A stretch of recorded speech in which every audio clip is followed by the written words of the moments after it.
माता के अधिकांश स्वरूप सुहागन की तरह पूजे जाते हैं। माता वैष्णो देवी के भक्त दुनिया भर से आते हैं।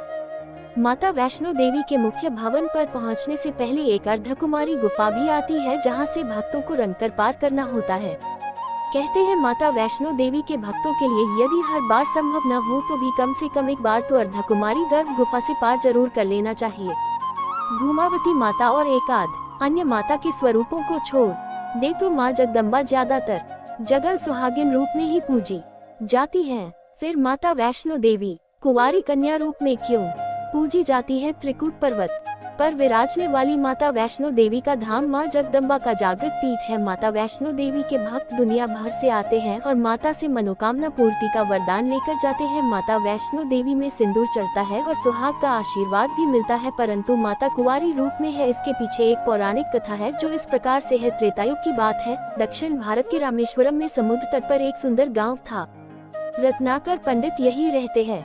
रत्नाकर शिवजी और मां आदिशक्ति के बड़े भक्त थे। गांव शहर में रत्नाकर का मान तो बहुत था, पर उन्हें कोई संतान न थी।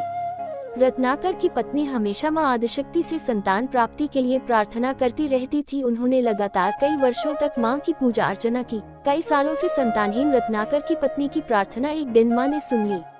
वह गर्भवती हुई तो एक रात रत्नाकर के सपने में एक बालिका ने आकर कहा, मैं तुम्हारे घर आ रही हूँ, पर एक शर्त पर। मैं जो कुछ करना चाहूँ रोकोगे नहीं? पुजारी और सिद्ध पंडित रत्नाकर को यह आभास हो गया कि माँ आदिशक्ति की सत, रज और तम को दिखाने वाले तीन रूप महासरस्वती, महालक्ष्मी और महादुर्गा ने मिलकर ही इस कन्या का रूप लिया है। नियत समय पर इस दिव्य कन्या का जन्म हुआ। रत्नाकर को ये भी पता चल गया था कि यह कन्या माँ आदिशक्ति ने धर्म की रक्षा के लिए ही प्रकट की है। रत्नाकर उसी भाव से कन्या का लालन पालन करने लगे। तीनों महाशक्तियों के मिलन के उस स्वरूप को उन्होंने त्रिकुटा नाम दिया।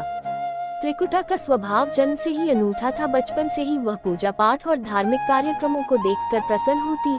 अभी 10वां साल शुरू भी नहीं हुआ था कि त्रिकुटा को ये पता चल गया था कि भगवान विष्णु ने भगवान श्री राम के रूप में धरती पर अवतार ले लिया है। त्रिकुटा ने देवव्रत ले लिया कि वह भगवान श्री राम से ही विवाह करेंगे, अन्यथा आजीवन अविवाहित रहेंगी। त्रिकुटा ने अपने पिता से कहा कि वह रामेश्वरम के तट पर रहकर तपस्या करना चाहती है। शर्त के अनुसार रत्नाकर ने उसे नहीं रोका। 10 बरस की उम्र से ही त्रिकुटा समुद्र तट पर एक कुटिया बनाकर रहने लगी। वह भगवान श्री राम को पति मानकर उनको पाने के लिए कठोर तप करने लगी। इसी तरह घोर तप करते त्रिकुटा को बहुत बरस बीत गए। सीता हरण के बाद भगवान श्री राम लक्ष्मण के साथ दलबल लेकर सीता की खोज करते हुए रामेश्वरम पहुँचे। श्री राम को पुल बांधने तक यहाँ ठहरना था। भगवान एक दिन विचरण कर रहे थे, तभी समुद्र तट पर एक तेजस्विनी ध्यान मग्न कन्या को देख बहुत चकित हुए। उस कन्या के ओस और आभा से वह स्थान अलग ही रोशनी से प्रकाशित हो रहा था। भगवान श्री राम कौतूहल बस उस कन्या के तपोस्थल तक पहुँचे। प्रभु ने उस कन्या से पूछा, तुम कौन हो देवी, और इतनी कम उम्र में इतना कठोर तप क्यों कर रही हो? ऐसी क्या अभिलाषा है जिसके लिए ऐसा घोर तप करने को विवश हो? कन्या ने भगवान को विनय पूर्वक प्रणाम करके अपना परिचय पंडित रत्नाकर की पुत्री त्रिकुटा के रूप में दिया। फिर अपनी प्रतिज्ञा बताई। त्रिकुटा जान गई थी कि उनके सामने साक्षात भगवान श्री राम ही खड़े हैं, इसलिए उन्होंने निवेदन किया कि आप मुझे पत्नी के रूप में स्वीकार कर लें। इस पर भगवान श्री राम ने कहा, यह संभव नहीं है। मैं एक पत्नी रहने के संकल्प से बंधा हूँ। अपनी पत्नी के अखरता को दंड देने के लिए यहाँ तक सेना सहित आया हूँ। त्रिकुटा को ये सुनकर आघात पहुँचा। उन्होंने अपने कठोर तप का वास्ता दिया और भगवान से विवाह करने की पुनः याचना की।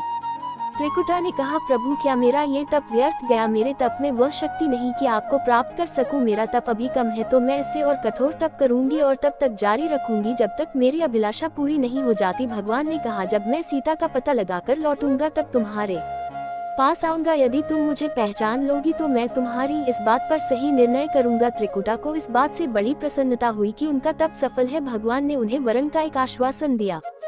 इस प्रसन्नता के भाव से भरकर त्रिकुटा का उत्साह और बढ़ गया। उन्होंने और कठिन तप करना आरंभ किया। उनके तप का प्रभाव ऐसा था कि उनकी कुटी के आसपास का पूरा क्षेत्र एक अलग प्रकार से प्रकाशित होता।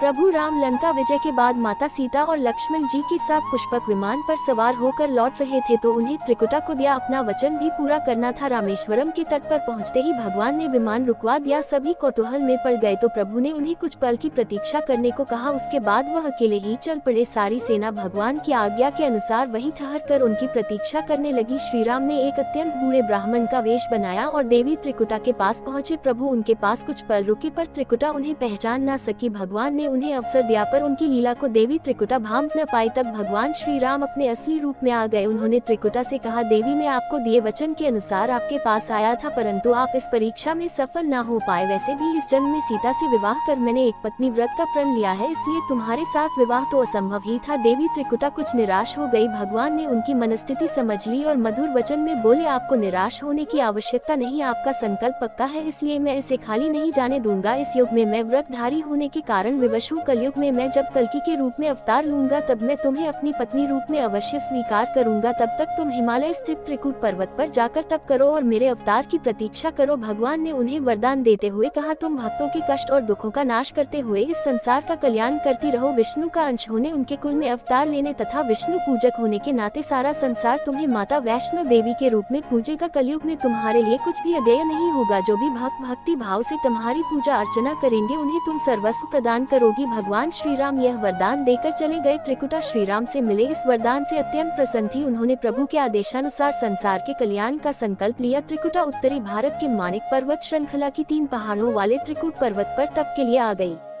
वही माता वैष्णो देवी के नाम से विराजमान है। श्रीहरि का वरदान होने के कारण वैष्णो माता भक्तों की सभी मनोकामनाएं पूरी करती है, इसलिए माता का स्वरूप कुमारी का है। वह श्रीहरि के कल्कि अवतार की प्रतीक्षा कर रही है। इस अवतार के बाद भगवान उन्हें स्वीकारेंगे। उम्मीद है कि आपको जानकारी पसंद आई होगी। वीडियो अच्छी लगी तो वीडियो को लाइक करें और चैनल पर पहली बार आते हैं तो सब्सक्राइब करना ना भूलें। धन्यवाद। जय वैष्णो माँ।